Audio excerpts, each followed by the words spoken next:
জ্বালানি তেলের জন্য রাজধানীর অনেক পাম্পে ঘুরে মিলছে না অকটেন ও পেট্রোল। গভীর রাতেও পাম্পগুলোতে দেখা গেছে যানবাহনের দীর্ঘ সারি। তেল নিতে ঘন্টার পর ঘন্টা অপেক্ষা করতে হয় চালকদের। এ নিয়ে আরও জানাতে ঢাকা ও খুলনা থেকে যোগ দিচ্ছেন আমাদের সহকর্মীরা। শুরুতেই রাজধানী তেজগাঁও থেকে যোগ দিচ্ছেন সহকর্মী আরাফাতুর রহমান। আরাফাত, যদিও সরকারের পক্ষ থেকে বলা হচ্ছে যে আমাদের জ্বালানির স্বল্পতা নেই, কোনো সংকট হবে না, ঈদের আগে মূল্য বৃদ্ধিরও কোনো ঘোষণা আসছে না, তারপরও পাম্পগুলোতে রাতভরই আসলে দীর্ঘ যানবাহনের লাইন দেখা গেছে। অনেকেই বলছেন পেট্রোল অকটেন পাওয়া যাচ্ছে না। আপনি যেখানে রয়েছেন সেখানে অবস্থা কেমন দেখছেন?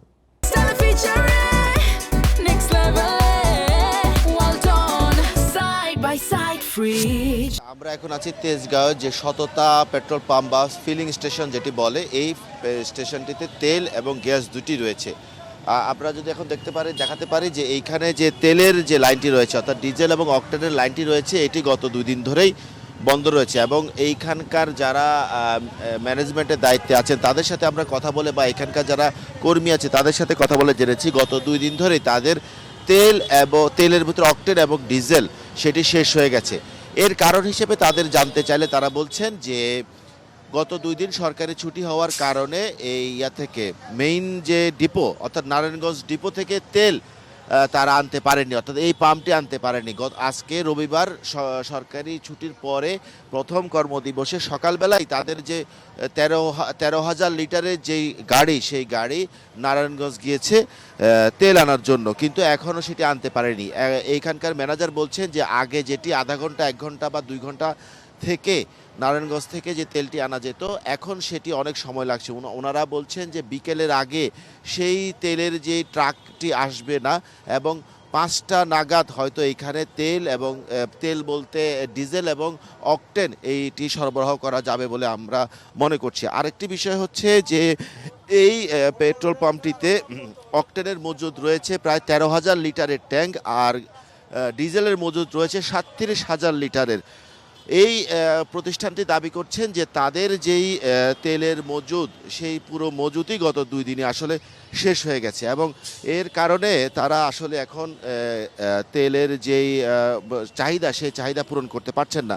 আমরা দেখেছি যে সকাল থেকে ভোর রাত থেকে রাজধানীর যেই মোটরসাইকেল এবং তেলে চালিত যেই গাড়িগুলো, সেই গাড়িগুলো আসলে দীর্ঘ লাইন পড়ে আছে এবং তারা এই তেলের জন্য অপেক্ষা করে আছেন।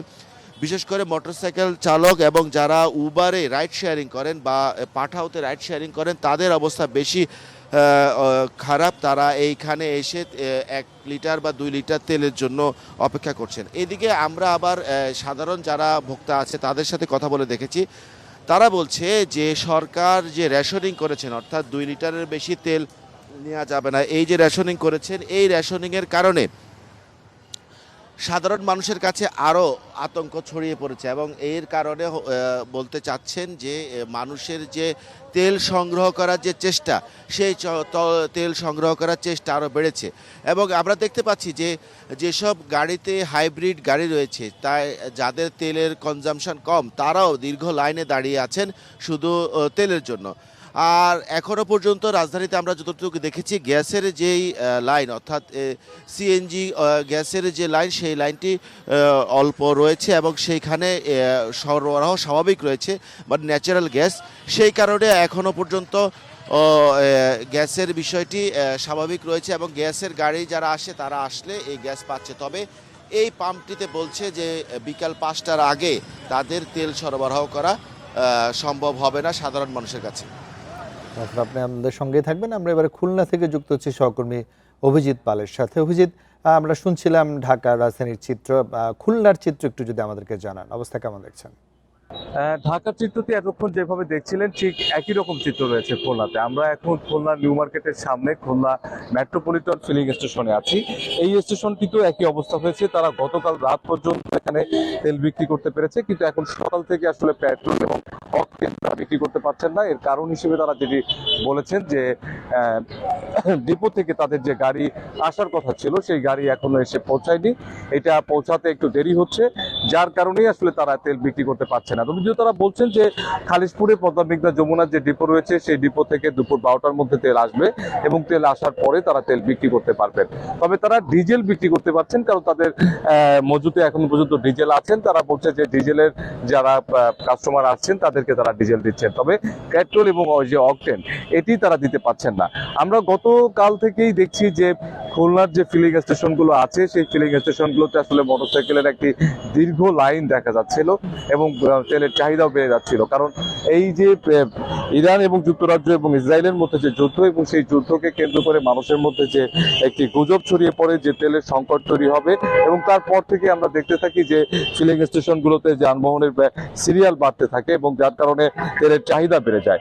আর যেই তেলের চাহিদা বেড়েছে সেই পরিমাণ তেল আসলে গত দুদিন ধরে ডিপো থেকে তোলা যায়নি, যার কারণে আসলে স্টেশনগুলোতে আসলে তেল একেবারেই তোলা নিতে গিয়ে ঠেকেছিল। এবং তারপরে আমরা দেখতে পাই যে আজকে এখনো পর্যন্ত তেল না আসাতে কিছু কিছু স্টেশনে, ফিলিং স্টেশনে এখন পর্যন্ত তেল উত্তোলন বন্ধ রয়েছে।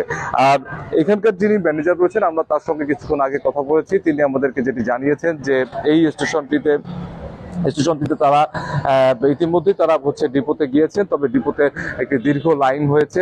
যেহেতু গত দুদিন ধরে তেল উত্তোলন বন্ধ ছিল, এই কারণে তারা বলছেন যে ডিপো থেকে যখনই 12টার মধ্যে গাড়ি আসা মাত্রই তারা আবার তেল সরবরাহ করতে পারবে।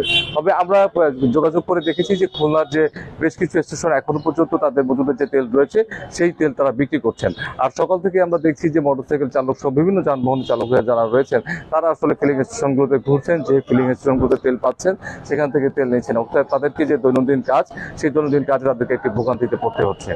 খুলনা এবং রাজধানী তেজগাঁও থেকে জ্বালানি তেল সংকটের সর্বশেষ তথ্য জানাচ্ছিলেন আমাদের সহকর্মীরা।